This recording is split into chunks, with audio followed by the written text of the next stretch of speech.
Hola, qué gusto compartir con usted la pasión por el paradeporte a través de Nexos, producción de la Universidad de Costa Rica, que desde 2003 promueve una sociedad más inclusiva. En la serie Rumbo a Tokio le hemos presentado a la delegación paralímpica costarricense para los Juegos de Tokio 2020 y por supuesto que no iba a faltar esta edición en donde le contamos el ABC del deporte paralímpico. Conocemos el movimiento del paradeporte y aclaramos sus dudas sobre este tema.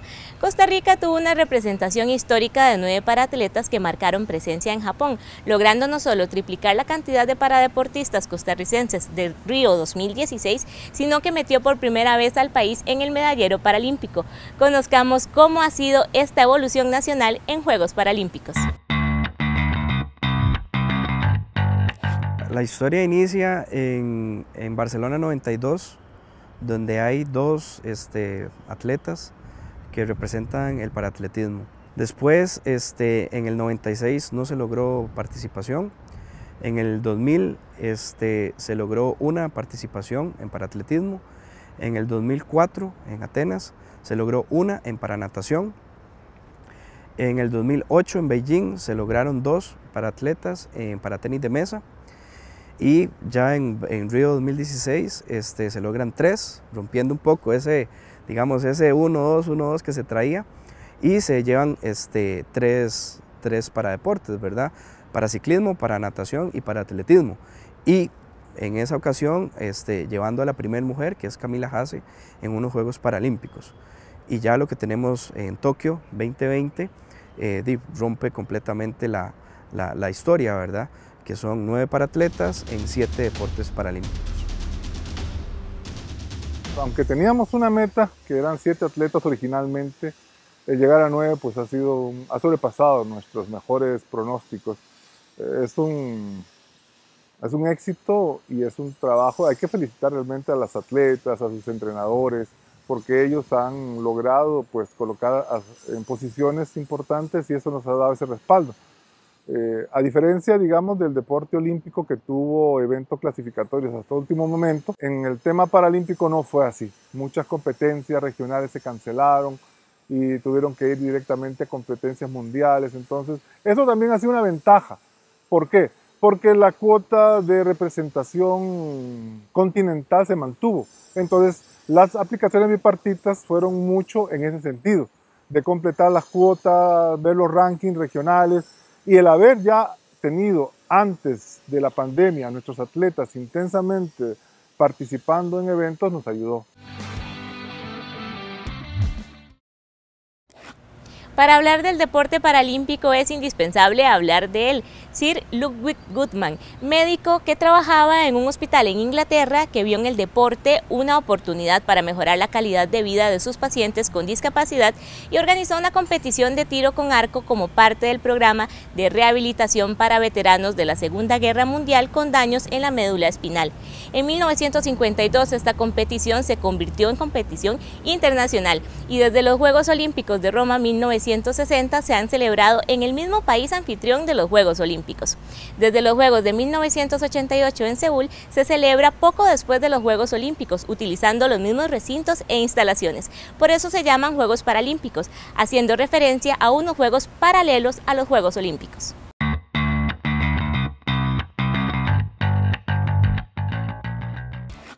Falta mucho camino, hay que trabajar todavía mucho con los comités cantonales.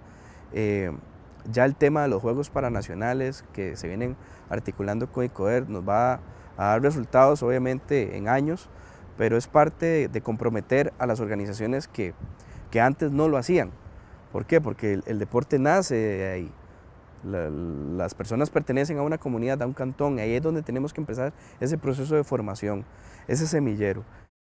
Sí, la diferencia principal comparado en el ciclo olímpico con el paralímpico, en el ciclo olímpico desde centroamericanos ya están las disciplinas, casi que todas las disciplinas centroamericanos, en centroamericanos del Caribe, en panamericanos y en olímpicos. En el caso del ciclo paralímpico no es así. Por ejemplo, Juegos Centroamericanos solamente tiene 6 disciplinas: atletismo, natación, baloncesto en silla de ruedas, goalball, powerlifting y bochas. Esas son las 6 disciplinas oficiales, cuando el programa de Juegos Paralímpicos son 25 disciplinas. O sea, Estamos hablando que son muy pocas lo que ofrece ese evento, que es el arranque. Por eso que es mucho más amplio los Juegos para Panamericanos Juveniles. Los Juegos para Panamericanos son 13 y dependiendo del país hasta 15 disciplinas. Costa Rica es el país que más, en la región centroamericana, que más deportes paralímpicos y para deportes desarrolla, 24 en total. O sea, son muchos deportes los que estamos desarrollando y por eso es que también se está generando este número de deportes paralímpicos en Tokio, ¿verdad? Es algo que nunca se hizo en los eventos o en las ediciones pasadas. Con Edicoder, en el tema de los juegos paranacionales, nacionales y paranacionales, en esta edición se involucran dos juegos, dos deportes, el tenis en mesa y el tenis en silla de ruedas, y de ahí año a año se van incorporando 6 disciplinas nuevas. Entonces eso también ejerce presión en los comités cantonales para desarrollar programas para personas con discapacidad. Entonces creo que va a haber todo un movimiento alrededor de la masificación. El Comité Olímpico firmó un convenio con el MEP para lo que es desarrollar prácticas deportivas inclusivas en escuelas y colegios. Esto es sumamente importante para nosotros porque eso también genera desde las etapas iniciales con niños que ya tienen la discapacidad de nacimiento, de que puedan comenzar a involucrarse en procesos deportivos.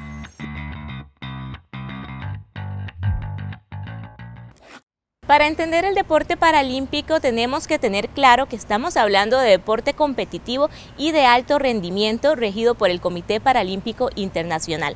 Seguiremos aprendiendo más sobre el paradeporte más adelante en el programa. Recuerde que si usted se perdió alguno de los capítulos anteriores o quiere repasar las historias de nuestros paratletas, puede encontrar los episodios de Rumbo a Tokio en nuestro canal de YouTube Nexos Canal 15 y en la plataforma web 15ucr.tv. Pronto estaremos de vuelta aquí en Nexos.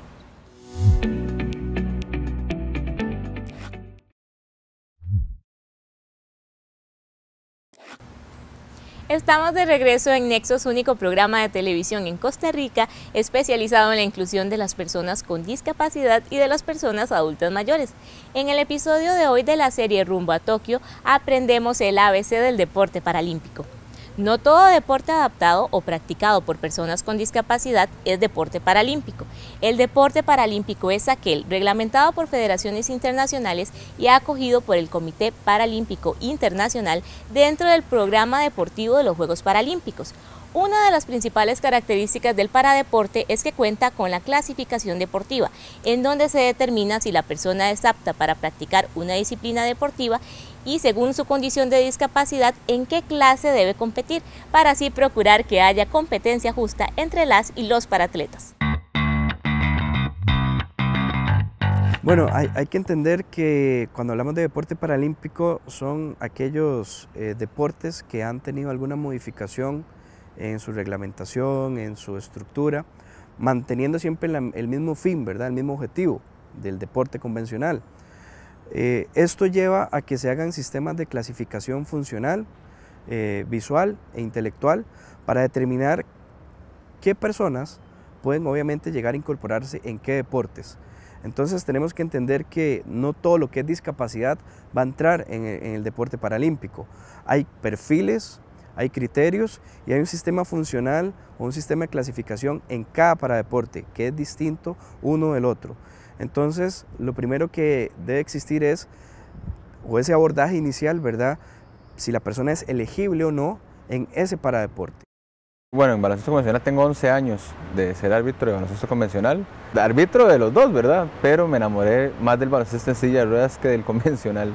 El proceso inició en Managua 2012. O sea, ya tenía ahí aproximadamente 2 años, 3 años de ser árbitro de baloncesto convencional. Donald Rojas y Mauricio Umaña nuevamente me dijeron: Mauricio, la selección la invitaron a ir a un centroamericano y del Caribe, fue en Managua, recuerdo muy bien ese torneo. Me dijeron: bueno, Mauricio, vaya ahí y de ahí nosotros le ayudamos con el transporte y usted va y conoce y tal vez le gusta. Y definitivamente sí me gustó, ¿verdad? Ahí empezó todo. Posteriormente vino los centroamericanos aquí en Costa Rica, bueno, que se hizo por parte de la Asociación Comité Paralímpico Integral en su momento, ¿verdad? Vinieron árbitros internacionales, yo todavía no era internacional en ese momento, vino el jefe de árbitros, don Jorge Vestilleiro, un argentino, ya él me llevaba como el ritmo, ¿verdad? Entonces ya me dijo, bueno, Mauricio, hay dos opciones, usted decide, hay un torneo en Guatemala que puedes trabajar, ¿verdad? Pero no te va a sacar todo tu potencial, o puedes ir a la Copa América en Colombia, en Bogotá, que ahí es un torneo de muy alto nivel y trabajas todo tu potencial, ¿verdad? Lo primero es hacer una clasificación, su epicrisis, su historial clínico, definir su condición, definir su discapacidad, y eso nos lleva a tener una serie de parámetros para determinar que esa persona puede ser elegible o no.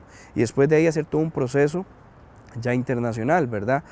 Podemos decir que todas las reglas del baloncesto convencional están incluidas en el baloncesto en silla de ruedas, a excepción del doble dribbling, ¿verdad? Que el jugador agarra, pica la bola, la vuelve a agarrar y pica la bola. Eso en baloncesto en silla de ruedas sí es permitido. En el baloncesto en silla de ruedas hay un puntaje hasta 14 puntos, ¿verdad? Los 5 jugadores dentro de la cancha no pueden sumar más de 14 puntos. ¿Por qué? Porque cada jugador, dependiendo de su lesión, ¿verdad? Tienen una clasificación, que hay un panel de clasificadores que los ven jugando, los ven entrenando, entonces ellos con su criterio médico pues les dicen, bueno, ustedes son de 1 hasta 4.5.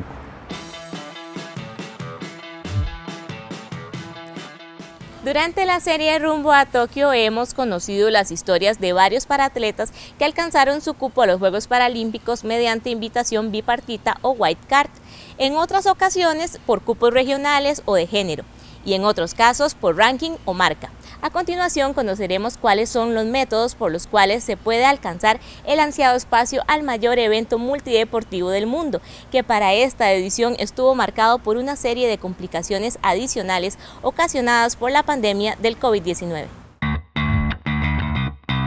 La organización de los Juegos y el IPC hace diferentes criterios o métodos de ingreso, ¿verdad? Como primero siempre van a estar el ranking, ¿verdad? En los deportes, por ejemplo, de tiempo y marca. Después de ahí saltan otras opciones que depende de los eventos que estén programados. Si hay un campeonato mundial, por ejemplo, los primeros 3 que logren tal vez el ranking.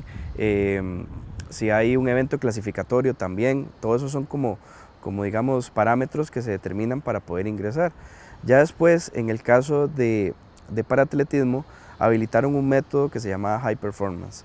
Ese método hacía la marca mínima, obviamente más ajustada, para lograr que obviamente clasificaran los mejores, ¿verdad? De hecho, si uno se ponía a revisar muchas veces los diferentes eventos por clases, veía muy poquita gente que había hecho el High Performance, ¿verdad? Obviamente no es común porque no tuvieron la oportunidad en casi año y medio de competir, ¿verdad? Entonces no lograron mejorar las marcas. Pero el tema del High Performance lo que buscaba, creemos, es ese, ¿verdad? Asegurar los mejores atletas en cada clase y obviamente en cada evento. Sí, no, mantener a los atletas en pandemia ha sido complicado y cada quien ha tenido que hacer su trabajo diferenciado y los entrenadores también han tenido que hacer esos ajustes. Veámoslo de esa manera en el ranking. Sherman tiene casi 2 años de no participar por el tema del error que cometió. Pero él sigue manteniéndose entre los 5 lugares del mundo. O sea, ha pasado 2 años y él sigue entre los 5 lugares del mundo. Entonces, ¿qué sucedió? La pandemia ha afectado. Camila, cuando volvió a participar, casi igualó sus tiempos 2 años atrás. O sea que quien pudo mantener la condición a pesar de la pandemia, el trabajo en la piscina de su casa, y tuvo que hacer una piscina en su casa pequeñita, pero tuvo que hacerlo y aplicar técnicas diferentes. Todos tuvieron que adaptarse a esta pandemia. Y eso lo hemos visto, como les digo, en los rankings mundiales, que no se ha movido mucho en 2 años. Para clasificar a Juegos Paralímpicos se habilitan diferentes métodos. La invitación bipartita es parte de uno de esos métodos. El hecho que se llame invitación no quiere decir que es como lo que te llega así de la noche a la mañana, ¿verdad? Hay principios y hay criterios que se determinan. Bipartita porque lo analiza tanto la federación que representa el paradeporte como el IPC, porque ahí es donde se ve todo el historial de competencia del atleta, se ve su posición en el ranking, se analiza el tema de género también. Obviamente hay políticas muy fuertes de lograr más representación femenina en este tipo de eventos y en el paradeporte en general, y también se analiza el tema de cuotas por evento. ¿Qué quiere decir esto? Que hay clases y eventos que tal vez no llenan una cuota para decirle, digamos, o denominarlo competencia. Entonces se busca llenar el evento, pero obviamente analizando todo lo que mencioné anteriormente, ¿verdad? No es que vas a ir porque surgió ahí de la noche a la mañana, vamos a llevar a tal. No, se hace un estudio previo con todas estas paratletas que están en ese tipo, digamos, de situación, ¿verdad? Y además son paratletas que llegaron a instancias en donde por centésimas, en donde por puntos, en donde por cosas mínimas no lograron el método directo o otros de los métodos que existen, ¿verdad?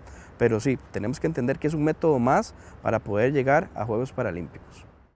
Tal vez algunos piensan que la invitación bipartita es muy fácil. No ha sido fácil. En el tema paralímpico no fue fácil, porque se toma en cuenta mucho.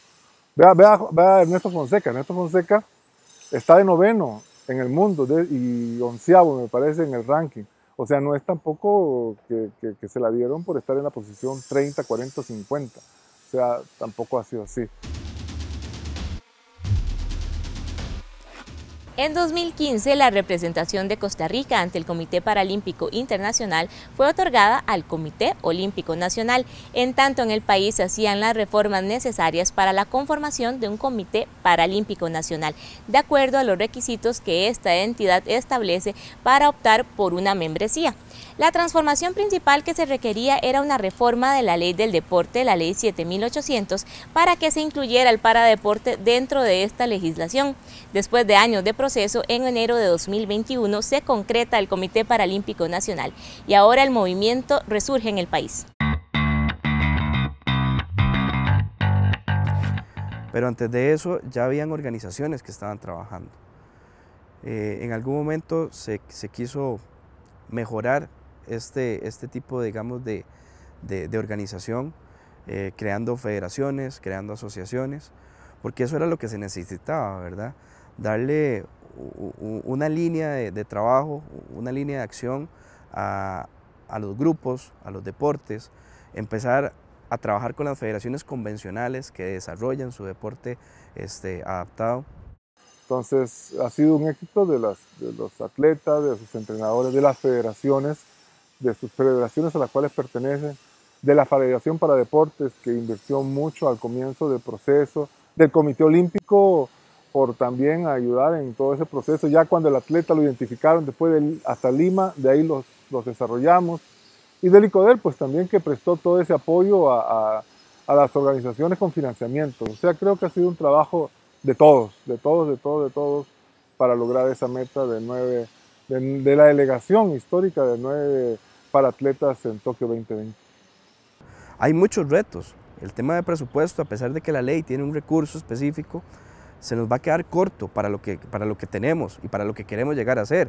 Hay que empezar a tocar más puertas, hay que empezar a tocar la empresa privada, porque el deporte paralímpico, como lo he dicho en otras ocasiones, va a llegar a cambiar la historia, ya lo está haciendo.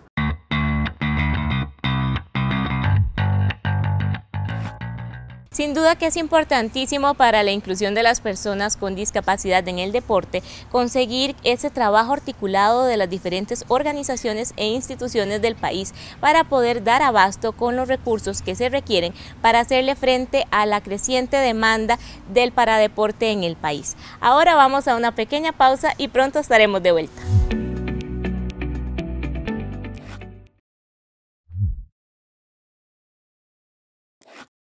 Estamos de regreso en Nexos para seguir aprendiendo sobre el deporte paralímpico en la serie Rumbo a Tokio. Recuerde que para mantenerse al día con el paradeporte costarricense, usted nos puede seguir en las redes sociales del programa. Nos encuentra como Nexos Canal 15 en Instagram, Facebook y YouTube.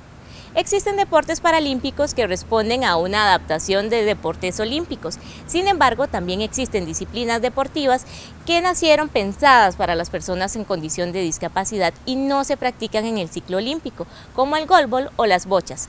Por eso es indispensable que para que el paradeporte crezca haya también profesionales capacitados en el paradeporte y sus particularidades.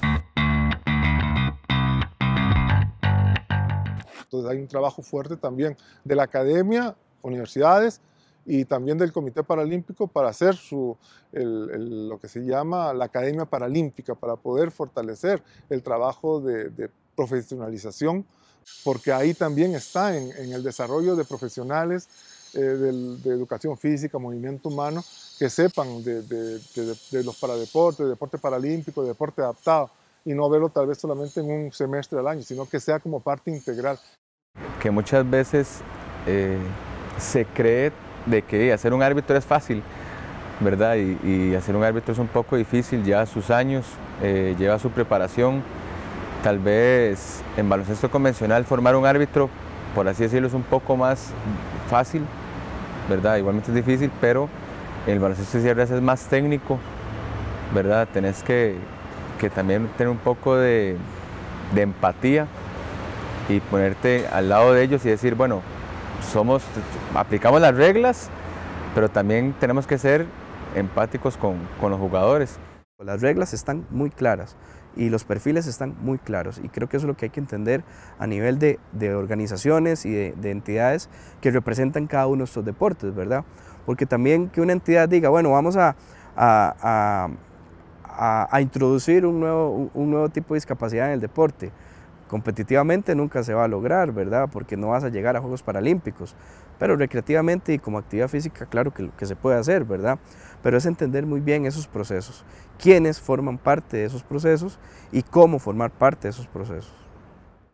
Empezando por los clasificadores, ¿verdad? Que en la parte del baloncesto de silla de ruedas es una persona muy importante, es una figura muy importante, porque desde un principio te dice, sea a nivel nacional, te dice en qué posición vas a jugar, porque dependiendo de tu categoría, dependiendo de tu clasificación, así el entrenador te va a poner a jugar.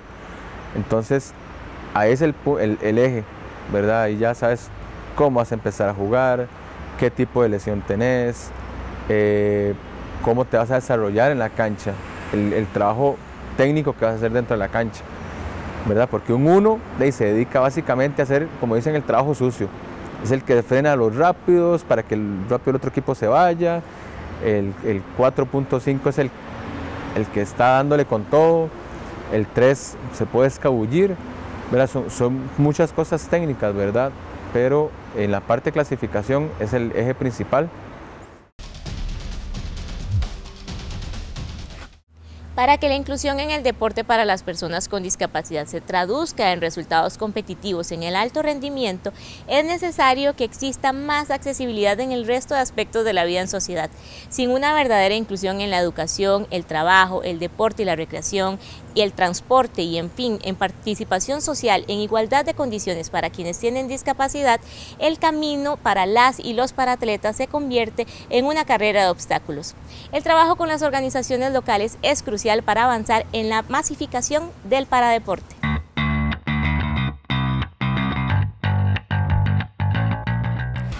Como Comité Paralímpico, este año hemos estado en un año de transición entre el Comité Olímpico y el Comité Paralímpico. Estamos trabajando de manera conjunta y se hace efectivo el traslado de responsabilidad finalizando los Juegos. Finalizando los Juegos, deja la responsabilidad el Comité Olímpico y asume el Comité Paralímpico ya la representación del movimiento paralímpico en el país. Eso también es importante porque hay una nueva visión que queremos que se transmita hacia el Comité Paralímpico de lo que tiene que ver con el trabajo del alto rendimiento, que eso es lo que ha inyectado, digamos, el Comité Olímpico a este proceso, el trabajo de alto rendimiento, y queremos que también eso se proyecte en el Comité Paralímpico para que pueda seguir manteniendo ese nivel de exigencia, pero también entendemos que tenemos que dar mucho más aporte y apoyo en la masificación y en el trabajo de base. El tema también de presupuesto es algo que nos tiene en una situación a veces desesperante. En el deporte uno no le puede decir al atleta, deme un chancecito. Uno no puede llamar a la organización de los eventos y decirle, no me hagan el evento, no tengo plata para ir todavía y no puedo mandar a los atletas. Eso no funciona así. Y lastimosamente hay organizaciones y entidades que no lo han entendido. Es un proceso que llevamos año y medio de no tenerlo normal, no solo por pandemia, sino por la falta de recursos, ¿verdad? Y eso me refiero no solamente a los recursos del Comité Olímpico, porque es un proceso de transición. El 2020 estaban asignados al Comité Olímpico, el 2021 asignados al Comité Paralímpico, y parte de esa transición, obviamente, también es el recurso presupuestario, ¿verdad? Pero también aquí es donde uno tiene que ser responsable en la planificación. Si ya tenés una planificación establecida con un recurso, obviamente lo que sigue es planificar lo que continúa después de los Juegos, porque ese va a ser el periodo, digamos, final en el que el Comité Olímpico tiene el proceso del deporte paralímpico en el país, y es donde ya arrancamos oficialmente, a pesar de que obviamente hay una comunicación constante entre las dos entidades, y que yo espero que siga siendo así, ¿verdad? Porque también aquí es un tema social, es un tema de que, como se ha venido haciendo, la misma juramentación, ¿para qué hacerla diferente? Pensar en el mismo equipamiento, de la parte de representación en la indumentaria, ¿verdad? Porque la idea es buscar la inclusión, y eso es eso, ¿verdad? Que se entienda que es un igual, no que como hablamos de paralímpicos y son personas que tienen discapacidad, que tienen que ir aparte, que tienen que ir diferente. Las metas se trazan justamente en ese orden, ¿no? De ir creciendo y creciendo y creciendo. Lo conseguimos en Lima con una participación histórica en Juegos Parapanamericanos, la cantidad de atletas y delegaciones. Y el medallaje pues también muy significativo comparado a las anteriores ediciones. El ciclo paralímpico siguiente se ha hecho muy corto, son 3 años. Entonces eso hace que el proceso tenga que ser muy rápido. Los Juegos Paracentroamericanos, ante la cancelación de los Juegos Centroamericanos, ha quedado en el aire, están todavía por definirse qué es lo que va a suceder. En noviembre se hacen los Juegos del 22 se hacen los Juegos Parapanamericanos Juveniles, que se postergaron del año pasado, que normalmente es el inicio del ciclo. Entonces va a ser 3 años, un proceso muy corto, y entonces tenemos que apuntar rápidamente a levantar el deporte.